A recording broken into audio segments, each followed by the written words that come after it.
बाबांच्या धोरणाची, रयतेच्या हक्काची, मनामनातून नाद उसळे हो.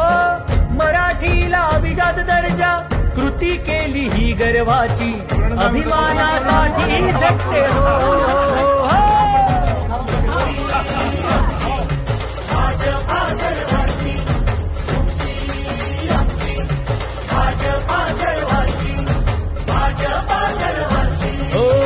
जनकल्याणार्थ आखले समान धोरण, जातीभेदाचे ना कधी केले राजकारण, समाजात बांधले हो